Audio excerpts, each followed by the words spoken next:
যারা এই রমজান মাসে বুট বড়া বেগুনি খেয়ে পেটের অবস্থা একদম খারাপ করে দিয়েছেন, আজকের রেসিপিটা আমি তাদের জন্য শেয়ার করছি। তো আসসালামু আলাইকুম, by the way this is me Angela's mom, welcome back to my another cooking video. চলুন শেয়ার করি আজকে আমাদের ইফতারির মেইন কি রেসিপি ছিল।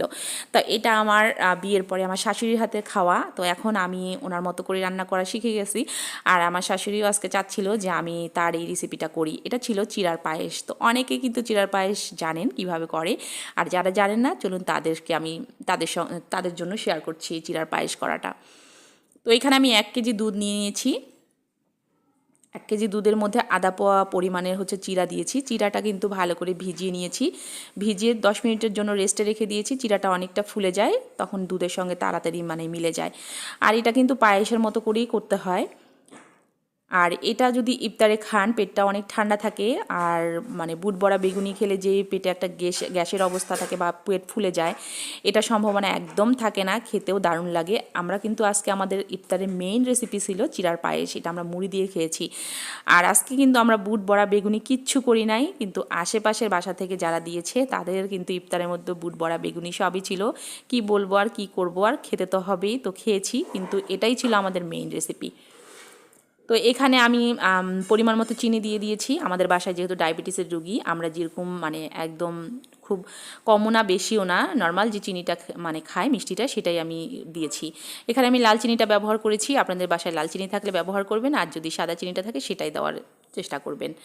আর আপনারা আপনাদের মতো করে চিনিটা খাওয়ার চেষ্টা করবেন, মিষ্টিটা। আর আমি এখানে দিয়েছি, আর মিষ্টি জিনিসে একটু লবণ দিলে কিন্তু নোনতা নোনতা লাগে, ভালো লাগে খেতে। একটু দিয়েছি আমি লবণ। আর দিয়েছি সাদা এলাচ 2টা, আর দিয়েছি ডালচিনি। আপনারা চাইলে লংটাও ব্যবহার করতে পারেন। তো এটা কিন্তু সব সময় নেড়ে যেতে হবে, না নাড়লে নিচে লেগে যাবে, পোড়া পোড়া একটা গন্ধ করবে। আর ইফতারে কিন্তু এই ধরনের গন্ধ বা খেতে ভালোও লাগে না, আর নাকে গন্ধ লাগলে সেটা ভালো লাগবে না খেতে। আপনারা চাইলে কিন্তু এইভাবে চিড়ার পায়েস করে খেতে পারেন। আর বুট বড়া বেগুনি ইফতারে বা সারাদিন রোজা থাকার পরে খেতে ভালো লাগে, কিন্তু পরে যে যন্ত্রণা হয় পেটে সেটা কিন্তু আমরাই সহ্য করি। আর এই চিড়ার পায়েসটা খেলে কিন্তু কোনো কষ্ট হবে না, অনেক ভালো লাগবে। আর দেখতেই পাচ্ছেন আমি নেড়ে যাচ্ছি, নিচে কিন্তু লাগার সম্ভাবনা থাকে খুব।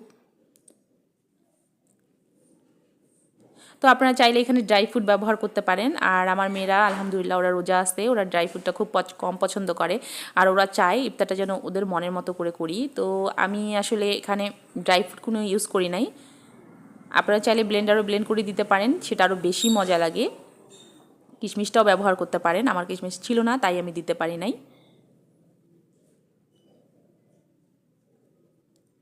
তো অনেকটা কিন্তু গাঢ় হয়ে এসছে, আমি দেখাচ্ছি কিভাবে এটাকে নামাতে হবে। তো একেবারেই কিন্তু পায়েসের মতো করেই করতে হয়, আমরা পায়েস যেভাবে করি সেভাবেই, জাস্ট এখানে শুধু চিড়াটা দিয়ে দিলেই হবে। অনেকেই কিন্তু চিড়ার পায়েসটা করতে পারেন। তো এই তো হয়ে গেছে আমার। তো নামানোর আগে আমি একটু খেজুর দিয়ে দিচ্ছি উপরে। বাস এইভাবেই পরিবেশন করতে পারেন। আর আপনারা চাইলে ড্রাই ফ্রুটটাও উপর দিয়ে দিতে পারেন। তো এটাই ছিল আজকে আমাদের মেইন রেসিপি। তো কেমন লাগলো অবশ্যই জানাবেন। আসসালামু আলাইকুম, আল্লাহ হাফেজ।